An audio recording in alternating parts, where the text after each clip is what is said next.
Dear listeners, we would love to get to know you better. Please write in the comments which country and city you are watching us from. Thank you. Detective Nicholas Hester's muscles burned for maintaining his position for the past 4 hours in the abandoned office building. His thermal scope remained fixed on the Obsidian Tower's penthouse suite across the street, where Boston's most notorious crime boss Armando Lowe conducted his business. 6 months of meticulous undercover work had led to this moment. The radio silence from his partner, Zachary Espinoza, positioned 2 blocks away, was comforting in its familiarity.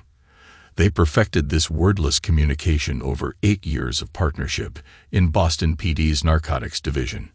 Nick's mind drifted briefly to their shared history. Zach's best man speech at Nick's wedding had left everyone in tears from laughter, while Nick had kept his shorter but equally memorable at Zach's ceremony 2 years later. Alpha 1, status report. Captain Dwayne Powers' voice crackled through Nick's earpiece, breaking his reminiscence. Maintaining visual on the target location, Nick responded, his voice barely above a whisper. 2 security guards on the south entrance, 1 at the service elevator. Copy that. Powers' tone carried its usual authority. Beta team, what's your status? Beta in position, came the response from another unit. Underground parking secure. Nick adjusted his grip on the rifle, his fingers moving with practiced precision over the weapon's familiar contours. The scope's digital display showed perfect atmospheric conditions for the observation. He'd insisted on this position despite Powers' initial objection. Nick's instincts had never failed him in 15 years on the force. Target's vehicle approaching, Powers announced. Everyone maintained positions. This is not, I repeat, not an engagement scenario. We're here to gather intelligence only. Through his scope, Nick watched thermal signatures moving in the penthouse. The guards' patterns were consistent with previous observations, methodical sweeps every 15 minutes. But something was different tonight.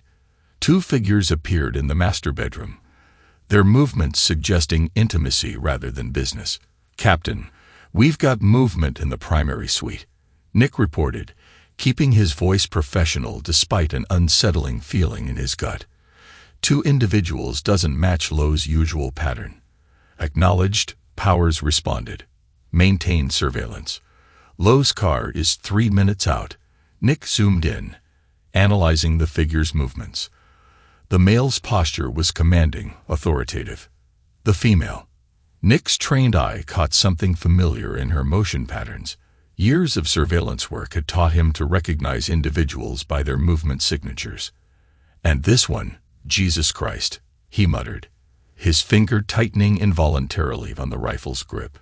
Say again, Alpha 1. Powers questioned. Nick forced his breathing to remain steady. Negative, Captain. Just adjusting position. He kept watching his professional detachment warring with a growing sense of recognition.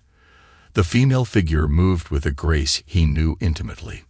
The same grace he'd watched across their dining room table for the past 5 years. Running facial recognition on the penthouse occupants, the technical support team announced. Negative. Powers cut in quickly.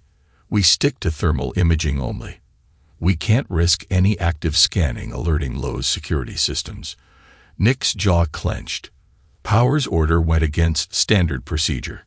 In his peripheral vision, his phone screen lit up with an incoming message. Years of training kept his position steady while he glanced at the notification. A text from Zach to an unknown number. Meeting at the usual place tomorrow. Last time was incredible. Nick's scope remained unwavering. Even as his mind processed the implications, Tanya had told him she was visiting her sister in Providence for the week. He'd kissed her goodbye this morning, tasting the mint on her breath from her morning coffee. The coffee he'd made her, just like every other morning. Alpha 1. Confirm visual on southern approach. Powers' voice came through again. Confirmed, Nick replied, his voice betraying nothing of the storm building inside him. His scope stayed fixed on the bedroom, scene playing out before him, even as his free hand typed a message to an old contact. Joey, remember that favor you owe me? Time to collect. The bedroom door opened, flooding the space with light. Nick watched through his scope as Captain Powers, his commanding officer of 3 years, walked into view. Even without facial recognition, the man's bearing was unmistakable. Nick observed with clinical detachment as Powers removed his tie with practiced ease, moving toward the female figure toward Tanya. "All units maintain radio discipline," Powers ordered, his voice slightly breathless, and Nick's earpiece. "Lowe's vehicle is entering the parking structure." Nick's phone vibrated again. Another message from Zach, but this time to Tanya's number. "The last wild night was amazing. Same time next week." 15 years of police work had honed Nick's self-control to a razor's edge. He kept his breathing steady, his scope perfectly still. Even as his world imploded, the revelation crystallized in his mind with brutal clarity. His wife and his best friend were lovers, and his commanding officer was involved as well. "Alpha 1, do you copy?" Powers' voice held a note of concern. "Copy, Captain," Nick replied, his tone professionally neutral. "I have eyes on the target." Through his scope, he watched Powers embrace his wife, their silhouettes merging in the thermal image. Nick's trigger finger remained steady.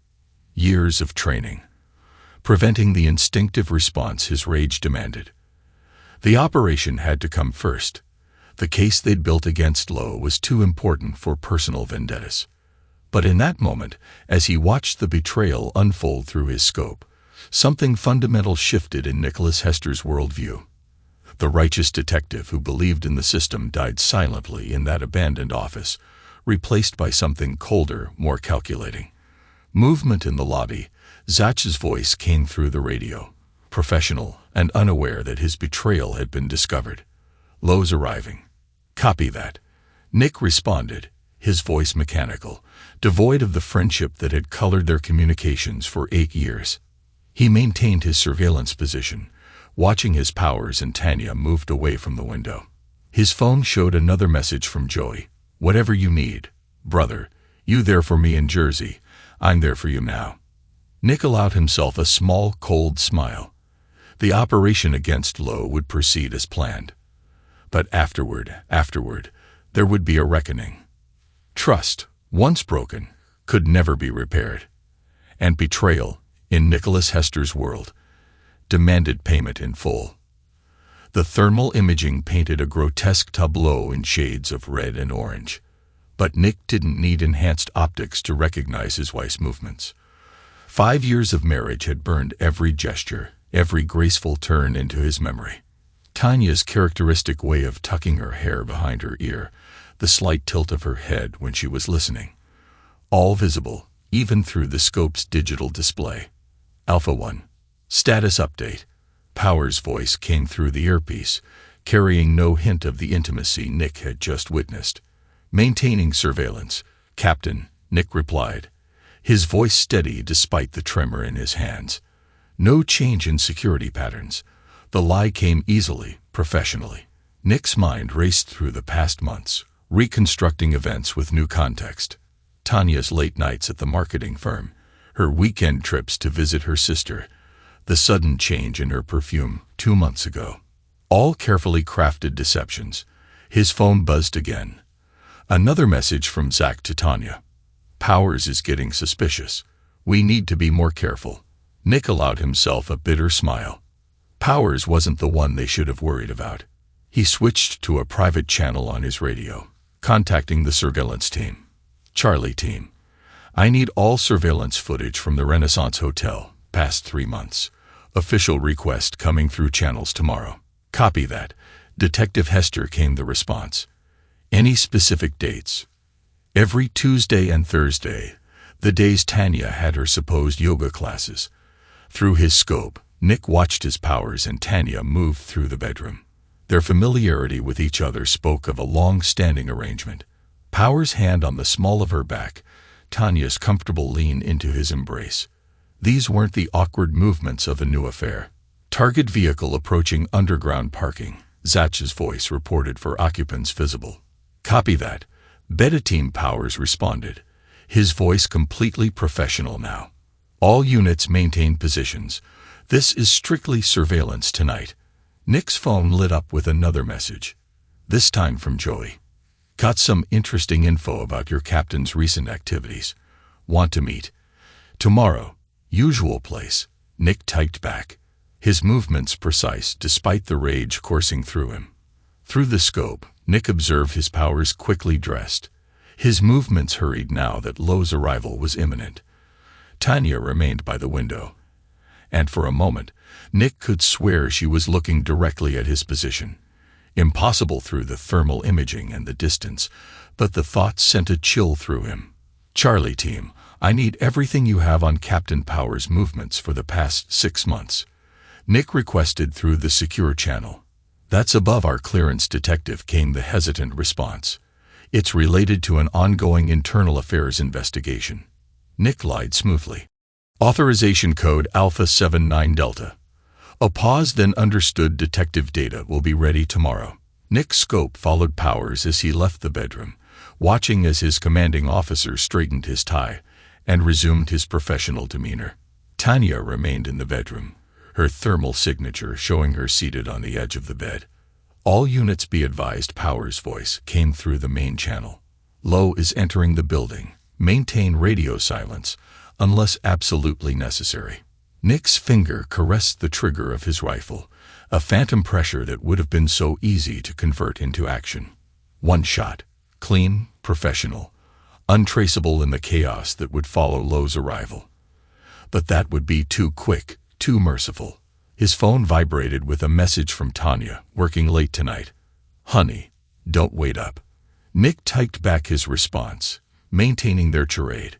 Stay safe. Love you. The words tasted like ash in his mouth.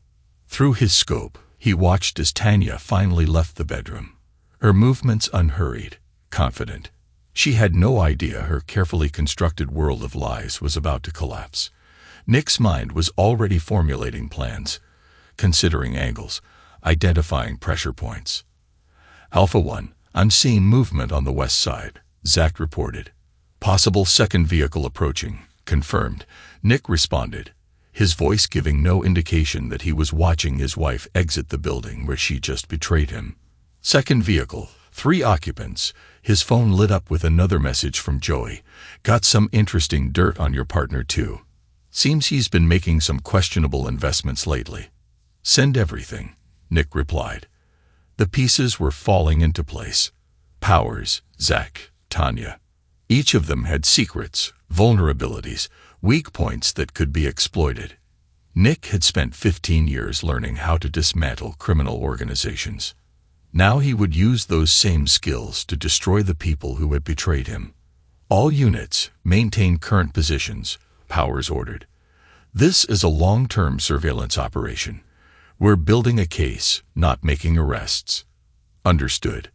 Captain, Nick responded, adding just the right note of respect to his voice. Alpha 1, maintaining position. Through his scope, he watched as Tanya's car pulled out of the underground parking. His wife of 5 years, driving away from her lover's embrace, unknowingly setting in motion events that would destroy everything she held dear. Nick's phone buzzed one final time. A message from an unknown number. Detective Hester. This is Stanley Key from Internal Affairs. We need to talk. A cold smile crossed Nick's face. Even better, Internal Affairs was already involved. They just didn't know it yet. The operation against Lo continued with mechanical precision, each unit maintaining their positions as the crime boss conducted his business in the penthouse. Nick's thermal scope tracked movements through the building.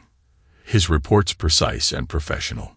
Nothing in his voice betrayed the calculated fury building inside him. Alpha 1, what's your visual on the west entrance? Powers asked through the radio. 2 of Lo's men posted standard rotation. Nick reported no civilian traffic. His phone screen lit up with another message from Detective Key. Meeting tomorrow, 10 a.m. Bring everything you have. Nick's mind worked through scenarios, calculating angles and possibilities. Stanley Key's reputation in internal affairs was legendary. The old detective had brought down corrupt officers at every level of the department. He would make a useful ally or a dangerous enemy. Beta team reporting movement in the underground parking. Zach's voice came through the radio. Looks like Lowe's preparing to move. Copy that. Powers responded. All units maintain surveillance. No engagement. Nick's scope shifted to track low security detail as they emerged from the building. His finger rested near the trigger. Not on it. Years of training preventing even that small tell of his internal state. Through the thermal imaging, he could see Tanya's car still in the distant parking lot, waiting. His phone vibrated again. A message from Joey. Got the hotel security footage you wanted. You're not going to like what's on it. Send it. Nick typed back, his movements precise despite the tremor of rage in his hands. Alpha 1. Confirm visual on the primary target. Powers ordered. Confirmed. Nick responded, watching as Lowe's distinctive figure emerged from the building. Target is moving to his vehicle. Form and security detail. Through his scope, Nick observed the choreographed movements of Lowe's security team. Professional, well-trained, just like he'd been before discovering the depth of betrayal surrounding him. His phone buzzed continuously now. Messages flooding in from Joey. Footage shows Powers and your wife meeting twice a week for the past 3 months from Zach to Tanya. Need to talk. Things are getting complicated. From Powers to an unknown number.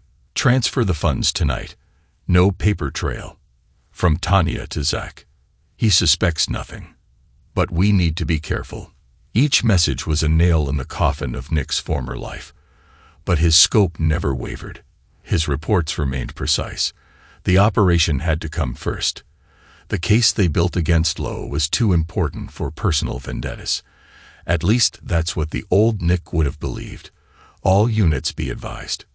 Powers' voice came through. Target is mobile. Maintain distance. No pursuit tonight. Nick watched through his scope as Lowe's convoy pulled away from the obsidian tower. His mind cataloged details automatically. Vehicle types, plate numbers, security patterns, all useful information for what would come next. Alpha 1, you're cleared to break position. Powers announced. Good work tonight, everyone. Copy that. Nick responded, his voice neutral. Alpha 1 signing off. He maintained his position for another 30 minutes, watching as the various players in tonight's drama dispersed. Powers' care leaving first, followed by Tanya's 10 minutes later. Professional tradecraft. Never leaving together. Maintaining plausible deniability. His phone buzzed one final time. A message from Detective Key. Whatever you're planning, make sure the evidence is solid. These kinds of cases can get messy.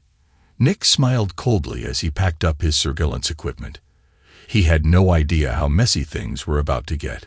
His mind was already formulating plans, identifying pressure points, calculating angles of attack. The old Nick Hester, the dedicated detective, the loving husband, the loyal partner, died in that abandoned office building. In his place emerged something colder, more calculating. A man who understood that true justice doesn't always wear a badge.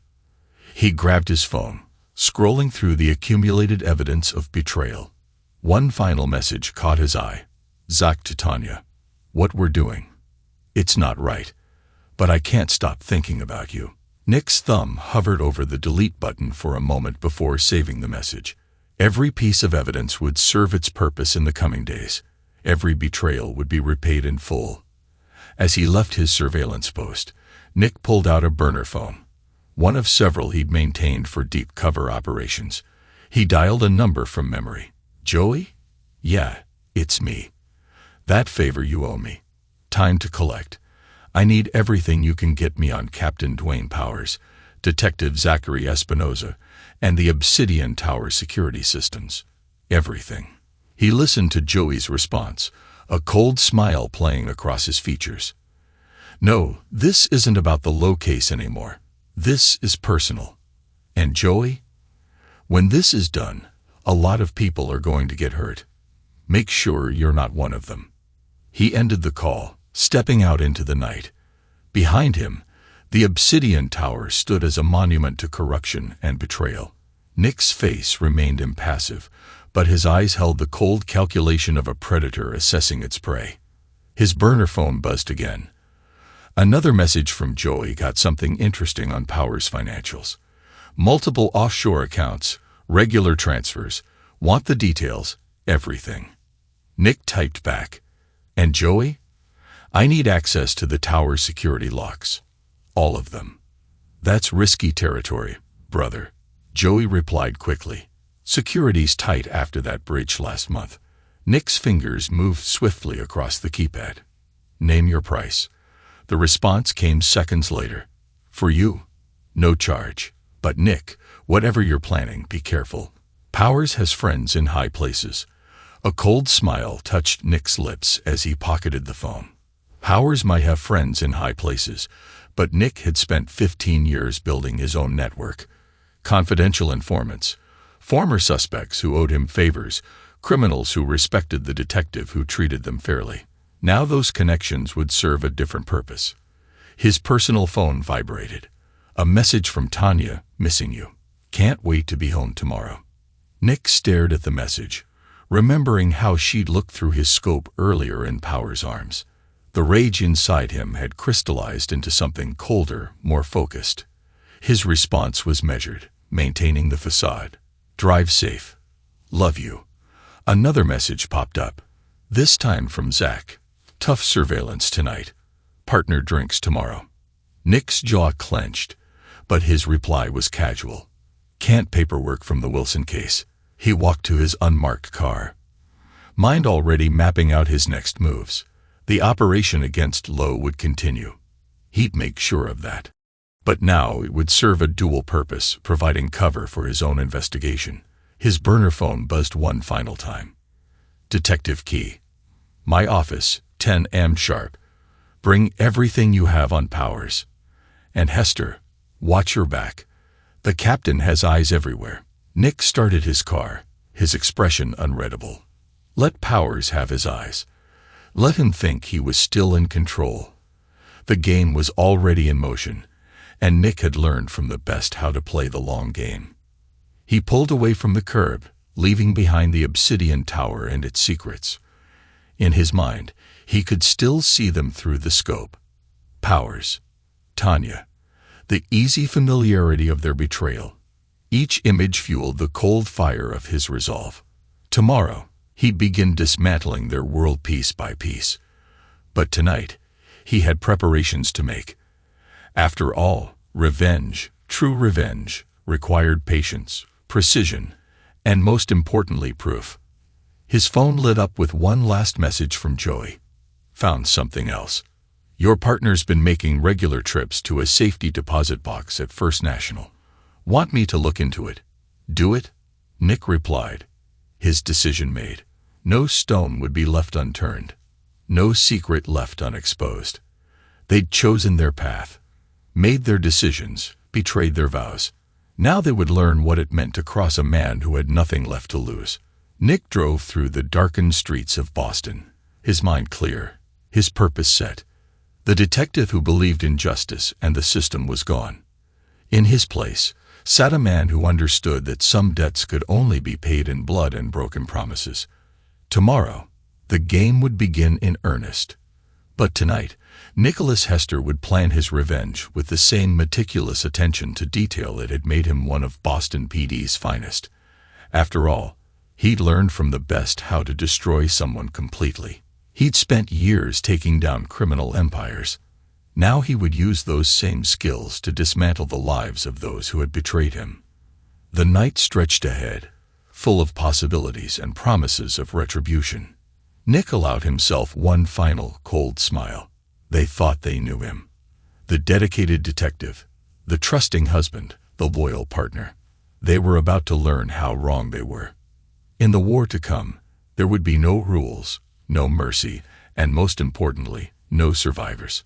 Joey Clark wiped down the bar counter at the Rusty Anchor, his movements precise and practiced. The establishment sat empty at this early hour, perfect for the kind of conversation he was about to have. The bell above the door chimed, and Nick Hester walked in, his presence commanding immediate attention.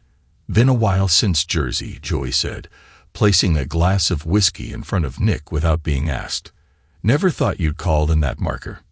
Nick's face remained impassive as he took the seat. "Tell me what you found." Joey pulled out a thick manila envelope from under the bar. "Your captain's been busy. Multiple offshore accounts, regular transfers coinciding with major drug busts. Pattern goes back 18 months. Show me." Joey spread out various documents, bank statements, surveillance photos, transaction records. Powers has been skimming from seized assets, used his position to coordinate with evidence control. Smart setup, almost impossible to trace unless you know where to look. Nick's eyes scanned the documents methodically. "And Zach, your partner," Joey pulled out another set of papers. "Promoted to detective sergeant last month. Position that was supposed to be yours. Found something interesting, though. He's been making regular deposits to a safety deposit box at First National. Way more than a detective's salary should allow." Nick's expression didn't change, but his fingers tightened slightly on the glass. "Access codes to the tower." "Wasn't easy," Joey said, sliding over a USB drive. "But money talks." "Got everything. Security rotations, camera blind spots, emergency protocols. Building manager has a gambling problem." Wasn't hard to convince him to help. Nick pocketed the drive. "What about their meetings?" "Your wife and Powers meet twice a week at the tower. Zach and her. They use various hotels. Powers keeps it covered using departmental resources." Joey hesitated. "Nick, man, what are you planning?" Nick's eyes met Joey's, cold and determined. "Better you don't know the details. But I need one more thing. Access to Lowe's communication channels." Joey's face paled slightly. "That's dangerous territory, brother. Lowe's paranoid about security. Can you do it?" "Yeah. But Nick, mixing Lowe into this, that's playing with fire." Nick stood, placing several $100 bills on the bar. "Fire's already burning, Joey. I'm just directing the flames." As Nick turned to leave, Joey called out. "Detective Key came asking questions about Powers yesterday."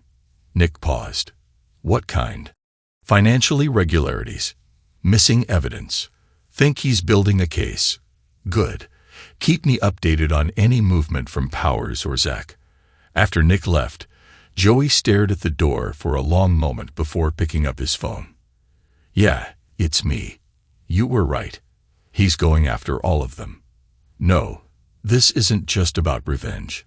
He's dismantling everything in his car." Nick reviewed the documents. Each page revealed new layers of corruption. Powers hadn't just been taking bribes. He built an entire shadow operation within the department.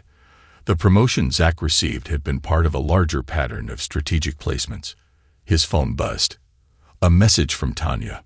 "Working late again tonight. Don't wait up." Nick's response was immediate.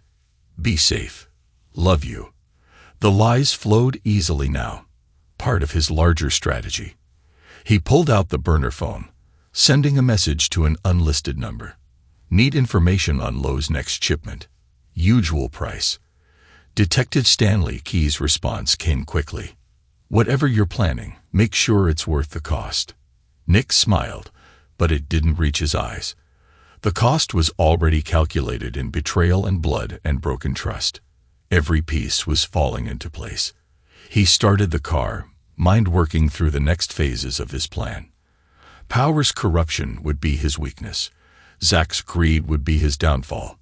And Tanya, her betrayal would orchestrate their destruction. His phone buzzed again, this time from Powers. "Team meeting tomorrow. New intel on Lowe." "Copy that, Captain." Nick replied, professional as ever.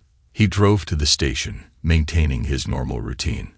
Everything had to appear business as usual while he set his pieces in motion. The old Nick Hester, the one who believed in the system, was gone.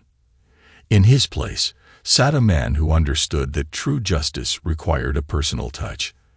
Later that night, he sat in his home office, systematically going through the information Joy had provided.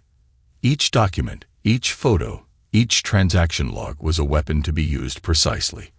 The operation against Lowe would proceed as planned. But now it would serve a greater purpose. Detective Key was right. Everything had a cost. Soon, they would all learn exactly how high that cost could be. Over the next few weeks, Nick executed his plan with surgical precision. Each move was calculated. Each piece of information strategically placed for maximum impact. Captain, Nick approached Power's office one morning, holding a file. Found something interesting in the low surveillance.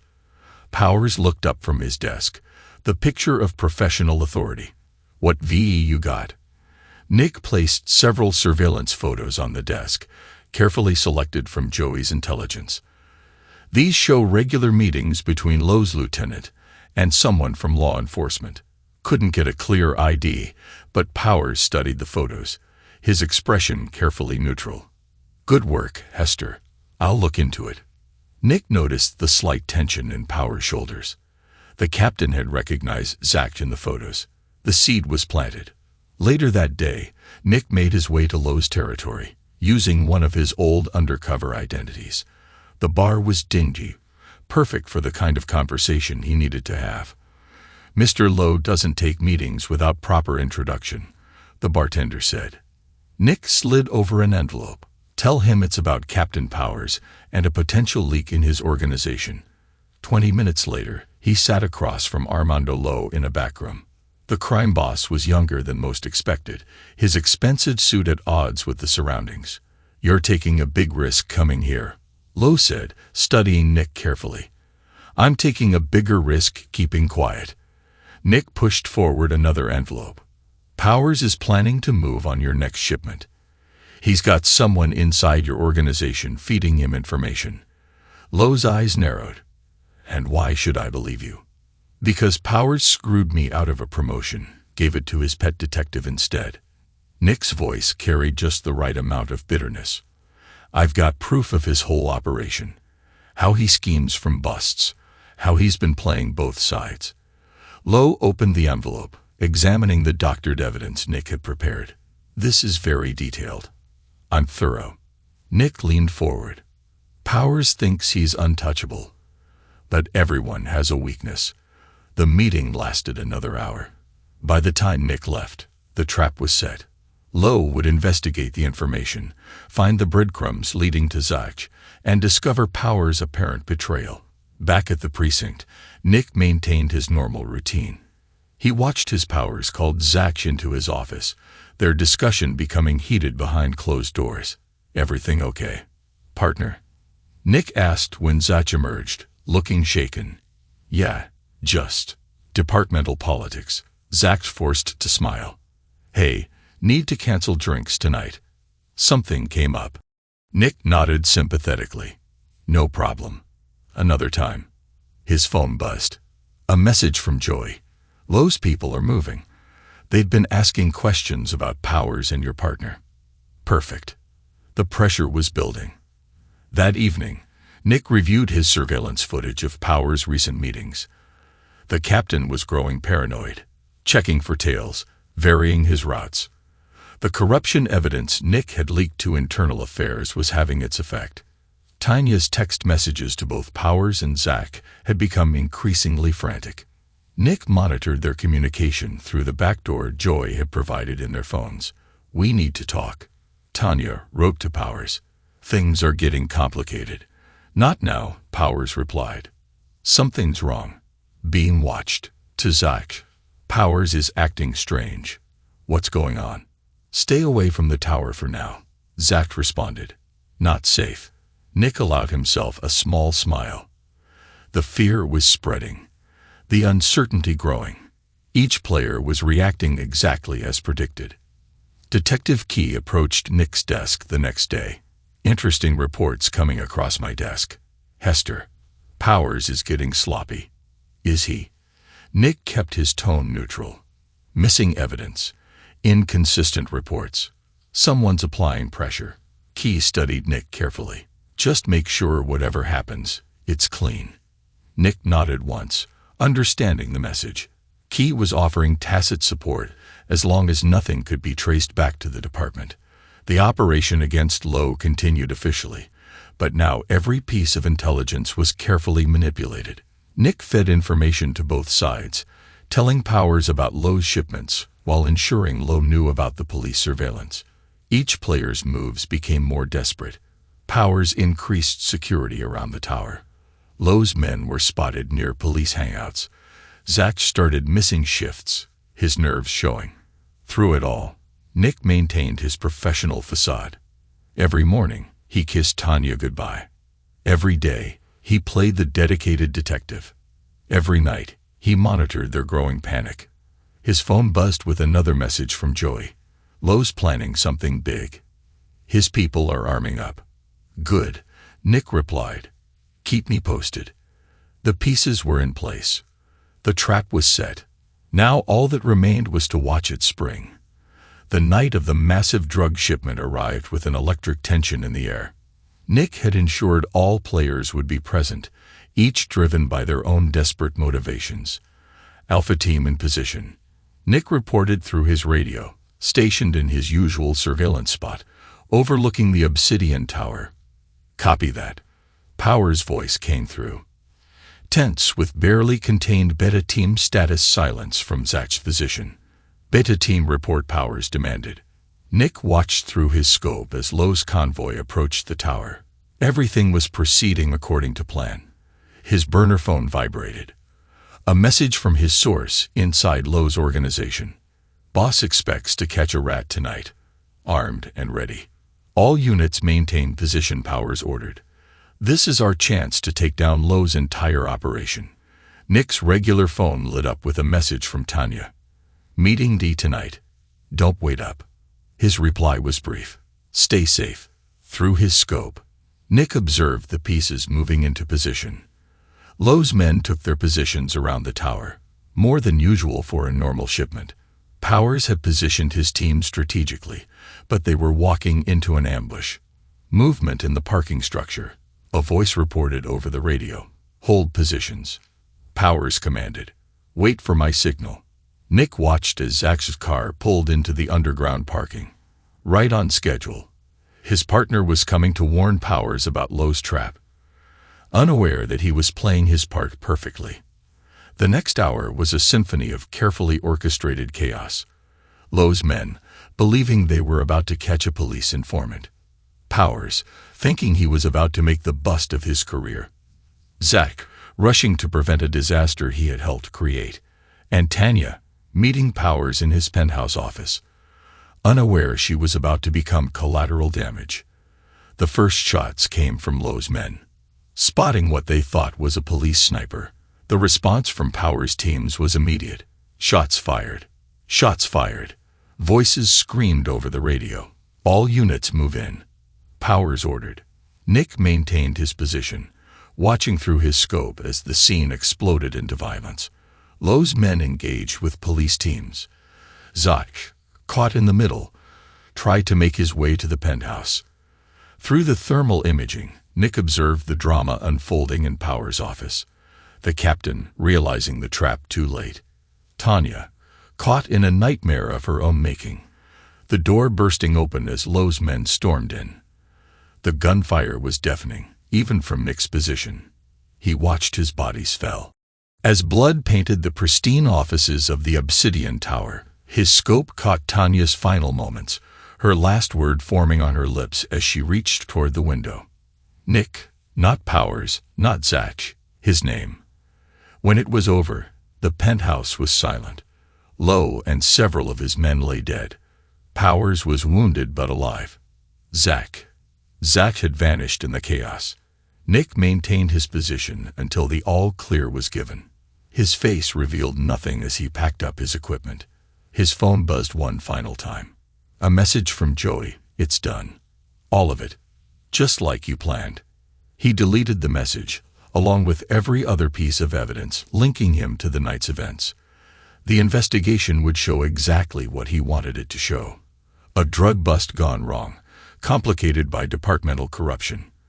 As he drove away from the scene, Nick allowed himself a small smile.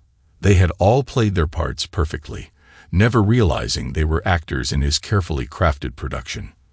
The betrayers had betrayed each other, their own paranoia, and guilt becoming weapons in his arsenal. Tomorrow, he would play the grieving husband, the dedicated detective. But tonight, he savored the knowledge that justice, his kind of justice, had been served. Detective Bernice Houston surveyed the carnage in the Obsidian Tower's penthouse, her experienced eyes taking in every detail. For bodies lay where they had fallen, blood staining the expensive decor. The forensics team worked methodically, photographing and cataloging evidence. "Detective," one of the techs called out, "you need to see this." Houston moved to where the tech crouched beside one of the bodies. "What VE you got?" "Ballistics don't match the reported firefight pattern. These shots," the tech pointed to specific entry wounds, "they're too precise. Professional." Houston's eyes narrowed. Something about this scene felt staged, but she couldn't put her finger on why. Her attention turned to Nicholas Hester, who stood at the entrance speaking with other officers.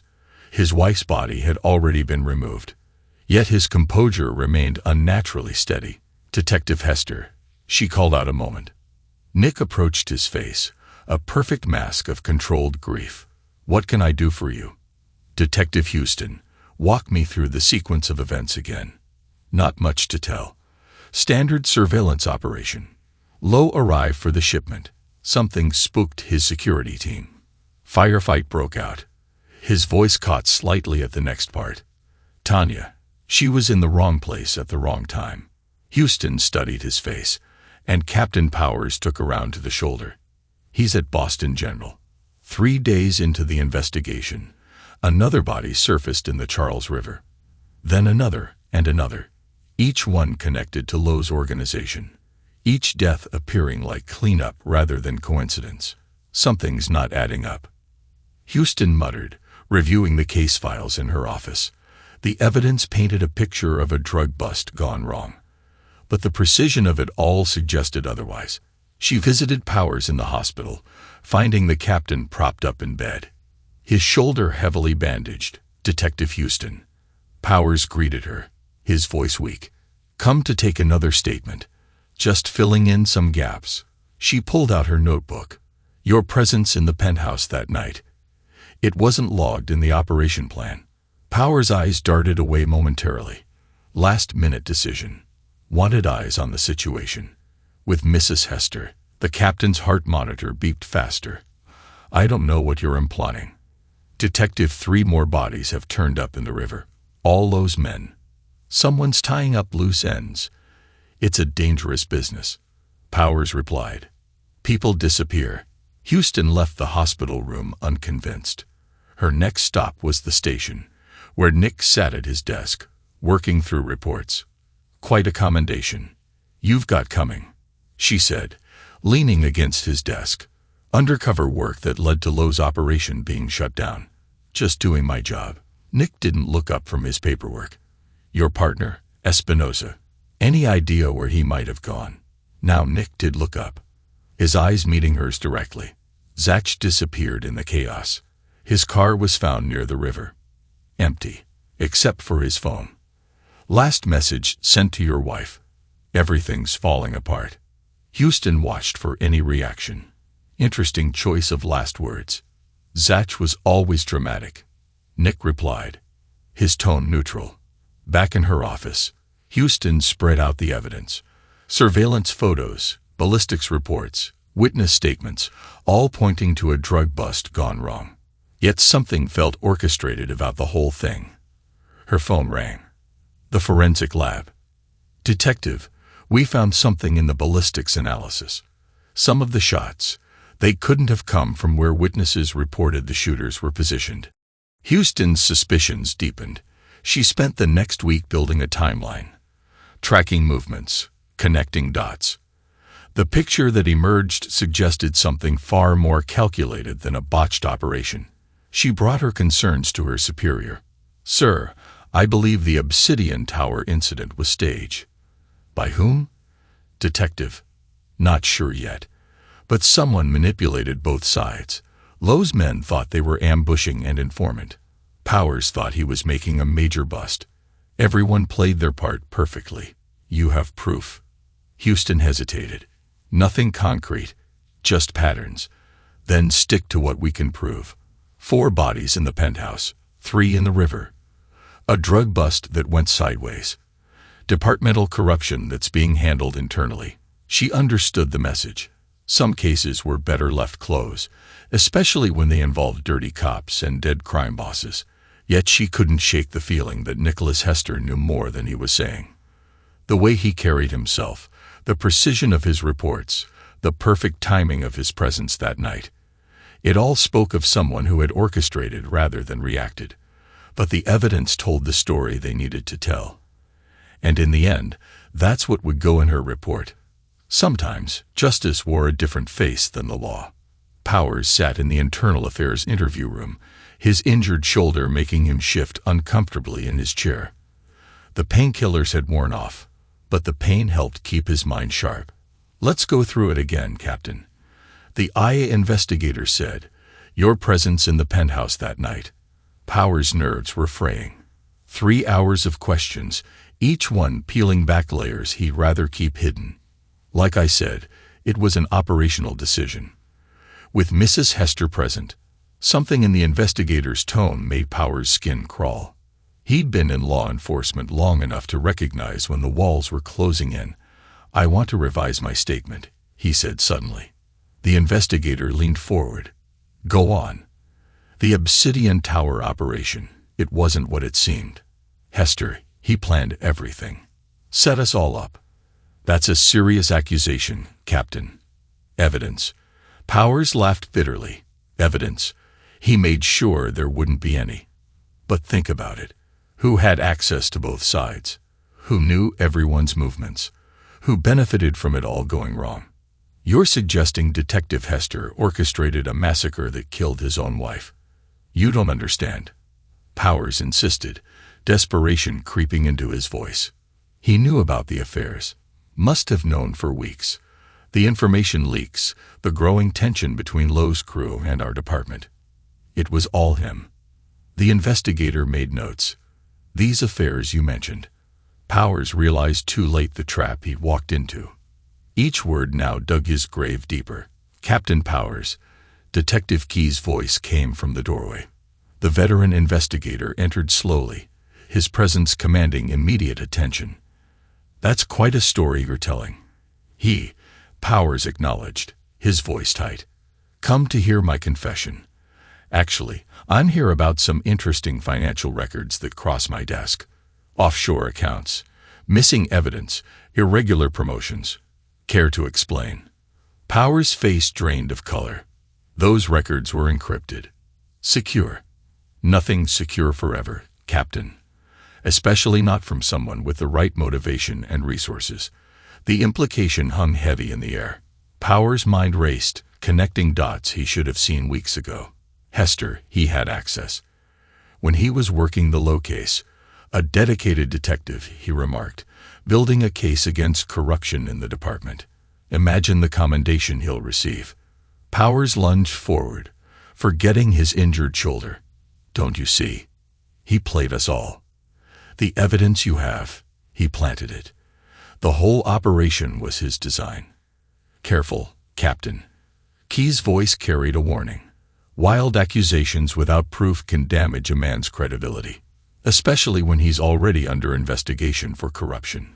Powers slumped back, defeated. The pieces had finally fallen into place. But it was too late. Everything, the evidence against him, the missing money, even Zach's disappearance, it all served to tell a story. A story where he was the villain, and Hester was the dedicated detective who exposed departmental corruption. He won. Powers whispered. Didn't he? He smiled. But his eyes remained cold. The report will show what it shows, Captain. A dirty cop, a dangerous criminal, and unfortunate collateral damage. Sometimes justice comes in unexpected forms. After Powers' interview, Key found Nick in the station parking lot. "Quite a performance in there," Nick said without turning around. Powers broke exactly as expected. Started throwing accusations, making himself look desperate and unstable. And the evidence? Rock solid. Every transaction, every missing piece of evidence, every abuse of power, documented and verified. "No one will question it," Nick nodded once. Some forms of justice don't come from a courtroom. No, Key agreed. They don't. He studied the younger detective carefully. The report will show Powers was dirty, Lowe was dangerous, and everything else was just unfortunate crossfire. Nick understood the message. The official narrative was set. Any other version of events would die with Powers' credibility. 6 months passed, each day adding another layer to the official story of the Obsidian Tower massacre. Nick stood at Tanya's grave, his face impassive as he placed fresh flowers. The headstone was simple, elegant, just like the lie it represented. Powers had resigned in disgrace, facing federal corruption charges that would keep him occupied for years. Lowe's organization had crumbled, its remnants scattered to the winds. And Zach, well, rumors placed him in Mexico, but dead men didn't need passports. Detective Houston had closed the case, her report a masterpiece of careful omission. The official verdict satisfied everyone. A drug bust gone wrong, complicated by departmental corruption. Clean, simple, believable. Nick's commendation hung in his office, a testament to his extraordinary undercover work that exposed corruption within the department. His colleagues looked at him with a mixture of respect and unease. The dedicated detective who had lost everything but kept serving. That evening, he visited Joey's bar. The place was empty, as it always was when they needed to talk. Was it worth it? Joey asked, placing a glass in front of him. Nick considered the question, remembering each step of his calculated revenge. The way he had manipulated Powers' paranoia, fed Lowe's suspicions, exploited Zach's weaknesses. The precise orchestration of that final night, where bullets found their marks exactly as planned. He thought about Tanya's betrayal, how she had played the loving wife while secretly meeting both Powers and Zach. The look of recognition in her eyes that final moment, when she realized who had truly orchestrated her downfall. Powers' desperate accusations in custody, the evidence trail that led exactly where Nick had designed it to lead. The way he had played his part in cementing the official narrative. All pieces of a puzzle only he could see in its entirety. Justice comes in many forms, Nick replied, leaving cash on the bar. Some debts could only be paid in full, and he had collected with interest. Joey watched him leave, understanding that the man who walked out wasn't the same one he'd known in Jersey. That man had believed in the system, and right and wrong. This one had transcended such simple distinctions. Nick walked into the Boston night, his steps purposeful. Somewhere in the dark waters of the Charles River, certain secrets would stay buried forever. Zach's body, the real evidence, the truth about that night, all consumed by the deep waters of justice served cold. The system might be corrupt, but karma always finds its mark. And Nicholas Hester had become its perfect instrument, dealing retribution with the precision of a surgeon and the ruthlessness of an executioner. Let them have their official story. Let them believe in their neat explanations and clean conclusions. He knew the truth, that vengeance, properly planned and patiently executed, was its own form of justice. The commendation on his wall served as a daily reminder.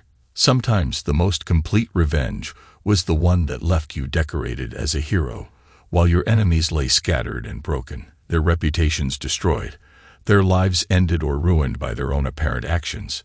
He smiled, a cold expression that never reached his eyes. The game was over, the players disposed of, and he had emerged not just victorious, but untouchable. After all, who would suspect the grieving widow, the dedicated detective, the man who had seemingly lost everything? The perfect revenge wasn't just about killing your enemies. It was about destroying them so completely that even their memories served your purpose, and Nicholas Hester had achieved exactly that. Epilogue. 5 years later, Nicholas Hester sat across from Commissioner Williams in the oak-paneled office of Boston Police Department headquarters. The promotion board's decision lay in a folder between them. "Congratulations, Deputy Superintendent Hester," Williams said, sliding the folder forward. "Internal Affairs Division needs a strong leader. Your record speaks for itself."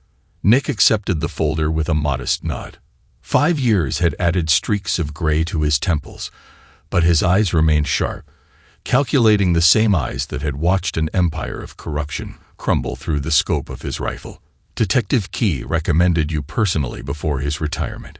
Williams continued, said you understand how justice really works in this city. Key was a good mentor, Nick replied, his voice carrying the same professional detachment it had developed since the Obsidian Tower incident. The promotion was the latest step in a career that had flourished from the ashes of tragedy. The department still whispered about him, the dedicated detective who had lost everything but kept serving. The man who had exposed corruption while suffering unimaginable personal loss. After the meeting, Nick drove to the cemetery. He maintained this monthly ritual not out of grief or remembrance, but as a reminder of debts paid. Tanya's grave remained well maintained, her headstone a monument to carefully crafted lies. His foam bust, a message from Joey, got some interesting news about our old friend up north. Dwayne Powers had served 3 years in federal prison before being released on good behavior. The former captain had emerged a broken man, his testimony against corrupt officers, buying him a reduced sentence. Now he worked as a night security guard at a mall in New Hampshire, jumping at shadows and drinking away his nightmares. Nick's investigation had uncovered every detail of Powers' corruption. The evidence trail had been perfect: offshore accounts, missing evidence, years of abusing his position. The captain's desperate accusations about Nick orchestrating everything had only made him appear more unstable. Joey's bar had become a legitimate business, its basement still occasionally hosting conversations that never saw official records. The former CI had prospered in the wake of Lowe's organization collapsing, becoming a valuable source of information for select members of law enforcement. 5th body this month in the river, Joey's message continued. Reminds me of old times. Nick smiled faintly. The Charles River had become notorious for revealing secrets, though never the ones he had buried there. Zachary Espinosa's disappearance remained officially unsolved. The rumors about Mexico had persisted until they faded into urban legend. Detective Bernice Houston had transferred to Chicago 2 years after closing the Obsidian Tower case. Her exceptional work had earned her a promotion, though colleagues noted she never seemed fully satisfied with the official narrative. She still sent Christmas cards to the department, her messages carrying subtle hints of unanswered questions. Nick's phone lit up with another message, this time from his current partner. Another internal affairs case. Looks like corruption in the evidence room. I'll handle it, he replied. His new position gave him unprecedented access to departmental secrets. Every investigation, every piece of evidence, every internal communication passed through his office. He had become the system's perfect instrument, a man who understood that true justice sometimes required working in the shadows. The Obsidian Tower had been renovated and rebranded, its dark history buried under fresh paint and new management. Lowe's criminal empire had fragmented, its territories divided among smaller players who understood the importance of maintaining certain arrangements with law enforcement. Nick's home office wall displayed his commendations, each one a testament to his reputation for integrity and dedication. Below them sat a small safe containing evidence that would never see official files. Photographs, recordings, documents that told the real story of that night. His phone buzzed again, a detective applicant requesting a recommendation letter. Nick reviewed the file. The candidate was promising, reminiscent of himself from younger days, before he understood how justice really worked. At home, Nick maintained his solitary lifestyle. Colleagues had tried setting him up on dates, playing on his image as the tragic widower, but he deflected their attempts with practiced ease. His work provided all the satisfaction he needed. The investigation into the evidence room corruption would take months.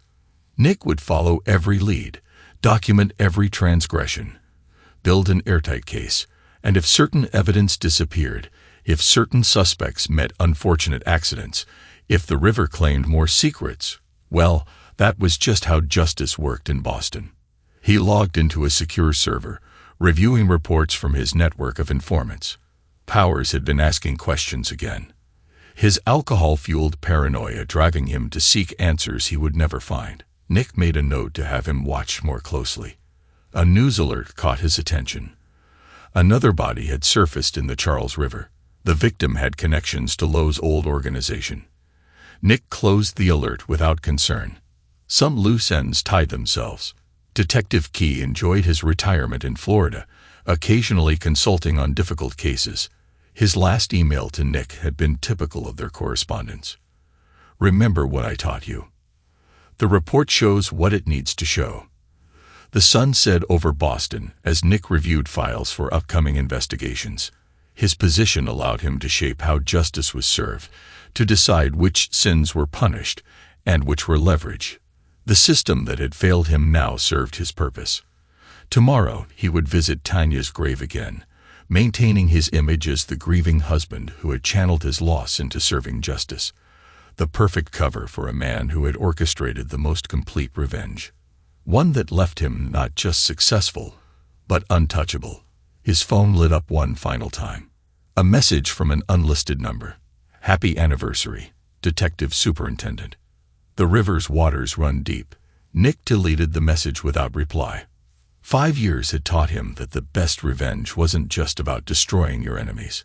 It was about building something from their destruction, creating a position of power that ensured no one would ever betray you again. The night stretched ahead, full of possibilities. In his office, surrounded by commendations and carefully hidden evidence, Nicholas Hester allowed himself a small smile. Some debts were paid in full, but the interest compounded forever. The perfect revenge wasn't a moment of violence or a single act of retribution. It was a carefully constructed second life, built on the foundations of justice and fueled by the power to decide who received mercy and who faced judgment. In the end, Nicholas Hester had achieved more than revenge. He had become the architect of justice itself, determining which sins were punished and which secrets stayed buried in the dark waters of the Charles River, where even karma bowed to his will. Thanks to everyone who took the time to listen to today's stories. If you enjoyed it, please consider liking and subscribing if you haven't already. Feel free to share your thoughts on the events in the comments below. Take care.